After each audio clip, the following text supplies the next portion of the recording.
ಹಣ ಬಂದ ಏನು ಲೋಟ ನೀರ್ ತಗೋಬಮ್ಮ ಸುಸ್ತಾಗೋಯ್ತು ಇವತ್ತಂತೂ ಕೆಲಸ ಮಾಡಿ ಏನ್ ಮಾಡ್ಸಾಕಾಗಿನಿ ಅಂತ ನೀರ್ ಕೇಳ್ತದೆ ಅಪ್ಪ. ಅಯ್ಯೋ ನಿಂಗೆ ಬಿಡಮ್ಮ ಆರಾಮು ನನ್ಗೆ ಆರಾಮು ಕೆಲ್ಸ ಎಷ್ಟದ ಅಂತ ಮನೆ ಕೆಲ್ಸ ನಿಮ್ಗೆ ಅರ್ಥ ಆಗಿದ್ದ.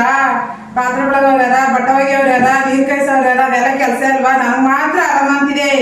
ನೀನ್ ತಿನ್ಕಲ್ವನು ಒಬ್ಬ ಸಾಕಾಗ ಹೋಗಲ್ಲ ನನ್ಗ ಅಂತಿದೆ.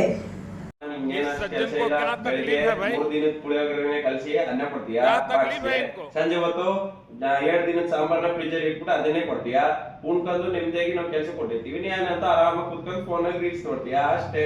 3 ದಿನ ಅನ್ನ ಕೊಡೋದು ಬೇಡ, 3 ದಿನ ಸಾರು ಕೊಡೋದು ಬೇಡ. ನಾನು ನಾಳೆಯಿಂದ ನಾನು ಕೆಲ್ಸಕ್ಕೆ ಹೋಗ್ತೀನಿ. ನೀನು ಅದೇನ್ ಬೇಕು ಮಾಡ್ಕೊಂಡು ಉಣ್ಕೊಂಡು ಸೀರೆ ಉಟ್ಕೊಂಡು ಅಡ್ಗೆ ಮಾಡು. ಏನಮ್ಮ ಅಂದೆ ಈಗ ಸುಮ್ಮದೇವಿ ಏನೋ ಅದ್ ಮಾಡಿಲ್ಲ ಇದ್ ಮಾಡಿಲ್ಲ ಅಂತಿದೆಯಲ್ಲ ಮುದೇವಿ. ಕೆಲಸ ಮಾಡೋಕೆ ಹೋಗಿ ಎದ್ದೋಗಿ ನೀನ್ ಕೇಳಿ ಮಾಡೋ ಹೋಗಿ ಲೋಪ ಮುದೇವಿ. ಅದಕ್ಕೆ ಹಂಗಾರ್ದೆ ಮಾಡ್ಕೊಂಡಿಲ್ಲ ಅಂತಿದೆ. ಮಾಡ್ಕೊಟ್ರೆ 3 ದಿನ ಸಾರು 3 ದಿನ ಅನ್ನ ಕೊಟ್ಟ ಅಂತಿದೆ. ಮಾಡ್ಕೊಂಡು ಅಂದ್ರೆ ಅದು ಆಗಲ್ಲ ಅಂತಿದೆ. ನಾ ಏನಮ್ಮ ಮಾಡಿದೆ ಅಂತಿದೆ. ಎಲ್ಲರೂ ನೀನ್ ಹೇಳ್ತಿದೆಯಲ್ಲ ಮುದೇವಿ. ಎದೋ ಮುದೇವಿ ಕೆಲಸ ಮಾಡೋ ಹೋಗಿ ಮಾಡ್ರ ತಿನ್ಕೊಂಡು